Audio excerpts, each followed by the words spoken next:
Laura qui nous vient d'Aigues-Perse en Auvergne.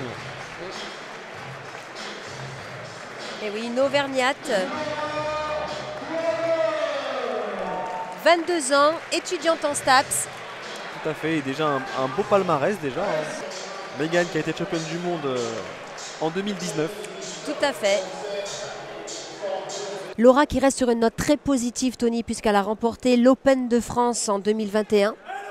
Tout à fait, et puis c'est une boxeuse talentueuse, vous allez le voir, très technique. Qui pratique d'ailleurs la boxe anglaise à côté, mais également le K1. En effet, très complète, hein, et on voit même Elle prépare avec son bras avant. Là, ça va être un combat réfléchi, ça se voit tout de suite. Là, on voit que on voit que même que Laura, hein, malgré son jeune âge, elle est très aguerrie déjà. Elle se jette pas dans la bataille tout de suite. Je suis d'accord. Et là, Megan qui tente de poser avec des chassés latéraux pour prendre la distance, ou du moins la garder à distance. Laura qui a quand même l'avantage de taille avec 5 cm de plus, 1m60 face à 1m55 pour Megan. En effet, ça peut faire la différence, hein, des fois en termes de distance pour rentrer. Même si Megan a l'habitude de boxer des filles un peu plus grandes.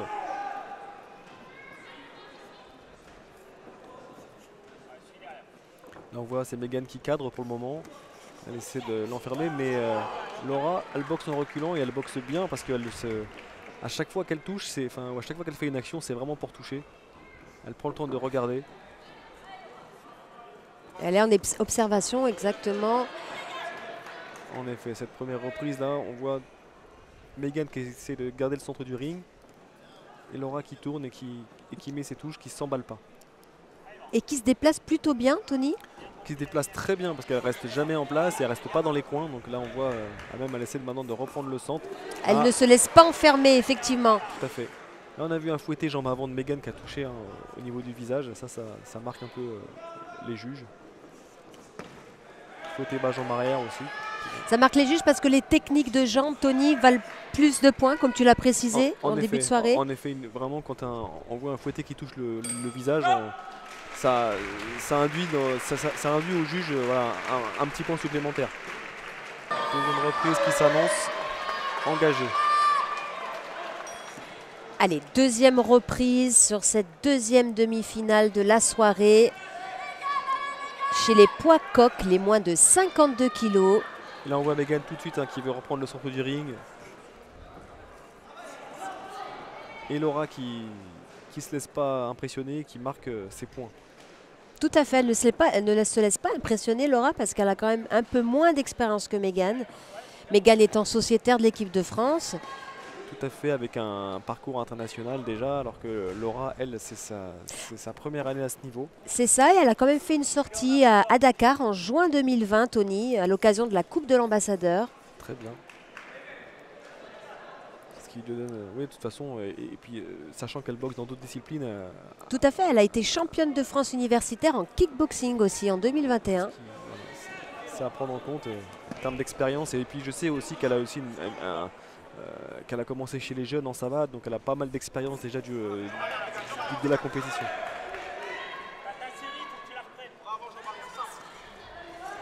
Là, on voit l'arbitre qui demande quand c'est trop serré de reprendre la distance avant de remettre une touche. On voit Megan qui essaie d'étouffer un peu par la présence et qui essaie de la maintenir un peu dans le coin, de l'emmener dans les coins pour la garder et mettre ses touches. C'est ça. C'est peut-être la stratégie, ce sont peut-être les consignes du coin. Ce sont peut-être les consignes du coin. D'ailleurs, de part et d'autre, un très bon coin. On a de coin rouge pour Laura. Il y a Wendy Ford qui est aussi entraîneur national. Il fait des apparitions en équipe de France. Et dans le coin de Megan, Jérôme Muon qui a été entraîneur national et qui est maintenant a changé de fédération, mais qui est un entraîneur d'expérience, un spécialiste de la discipline, un scientifique de la discipline même.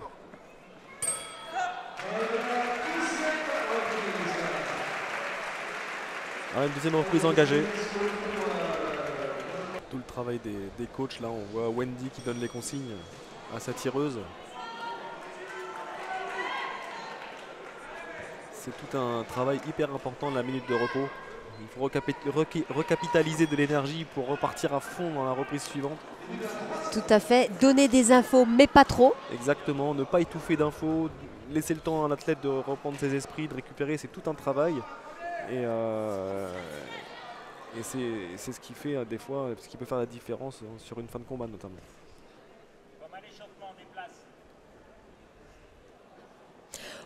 On sent Megan à l'aise. On sent Megan à l'aise, déterminée, hein, qui a vraiment allé dans son combat. Hein. Là, on voit, il n'y a pas de... ça ne sourcille pas. Hein, on sait ce qu'on vient faire ici. Laura, elle tourne. Elle a pareil, sa tactique en tête, son game plan. Et je vois que toutes les deux ne veulent pas y déroger. Pour le moment, Megan arrive à... entre guillemets la serrer, à mettre voilà, des enchaînements de points, sortir en pied. Un bel uppercut bras arrière effectivement de Megan. On va voir maintenant ce que les juges à la fin auront privilégié. Là on voit quand même que Megan percute encore direct bras avant, direct bras arrière. C'est ça. Et puis on la voit avec une certaine assurance, j'ai envie de dire. Parce que ouais. Ça sent l'expérience, Tony. En effet, elle cherche vraiment à s'imposer en force. Là, on voit qu'elle rentre en point en avançant, ce qui perturbe beaucoup Laura. Encore une belle droite qui vient de passer.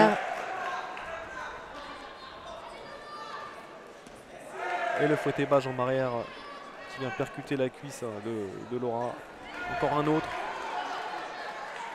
Megan qui accélère pour cette troisième reprise, Tony. Elle a passé une vitesse supplémentaire, là, en effet.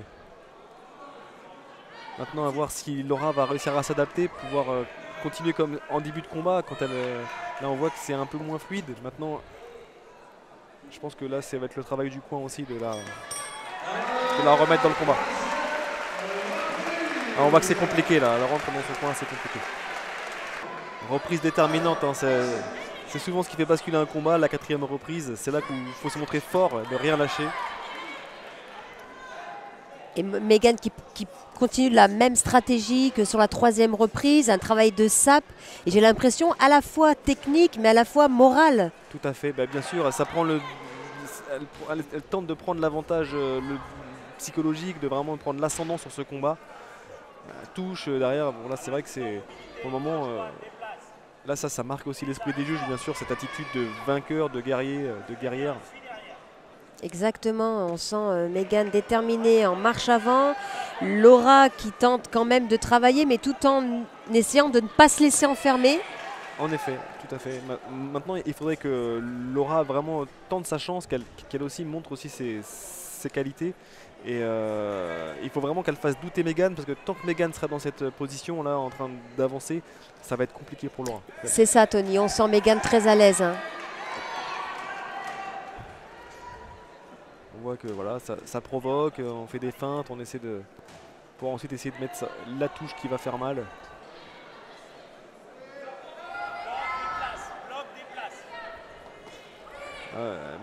Megan aussi, en toute intelligence, sait qu'elle est peut-être un petit peu en avance, alors elle se jette pas dans la bataille.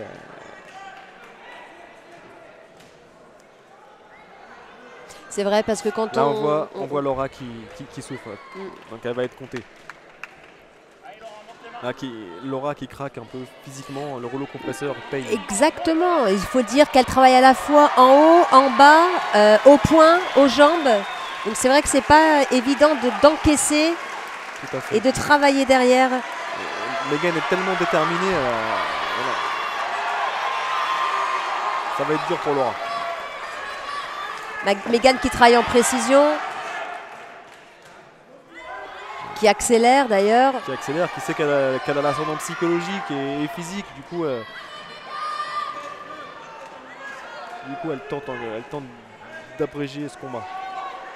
Tout en restant prudente, comme tu le disais Tony, juste avant.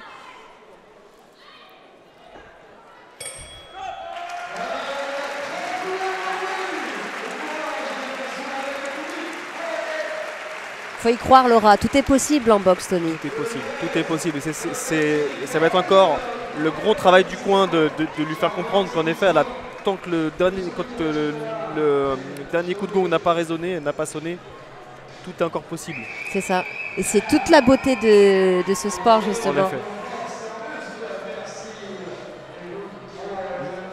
Même si ce soir, pour détrôner Megan, il va falloir être très très forte. Elle est très déterminée.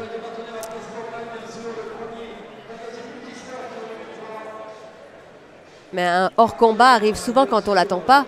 Exactement. Megan qui est déjà prête, qui sautille. Ça en dit long sur la suite sur la détermination de Megan, qui est déjà au centre du ring. Allez, dernière reprise, 5e round dans cette demi-finale chez les poids coqs. Une place pour la finale se joue tout de suite. Il reste moins de 2 minutes pour arracher le ticket.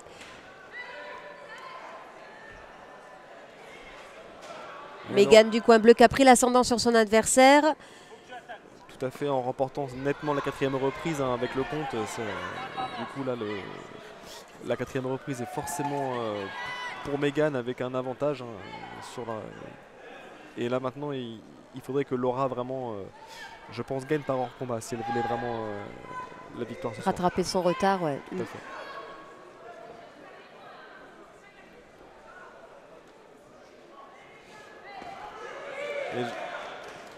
Et je pense qu'avec l'expérience de Megan, ça pourrait être compliqué, même si, tu me le disais tout à l'heure, tant que c'est pas terminé, tout peut arriver.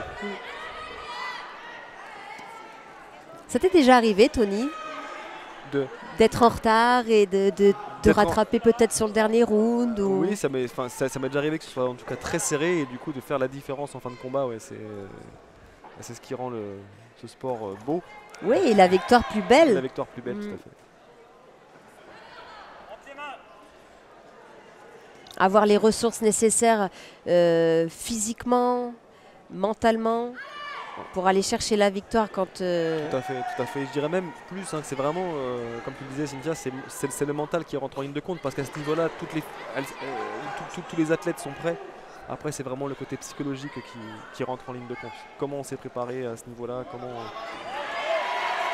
Megan qui vient de toucher au corps là, au point. Qui continue son travail de sape, hein, les poings en haut, les jambes en bas pour finir et de temps en temps une touche là-haut pour surprendre.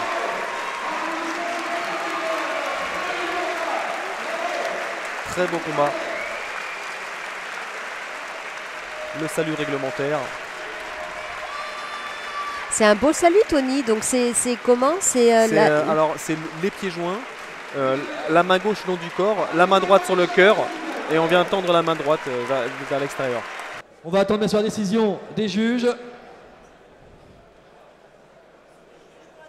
Ensemble et déclaré vainqueur, coin bleu, mademoiselle Megan Amoury. Voilà.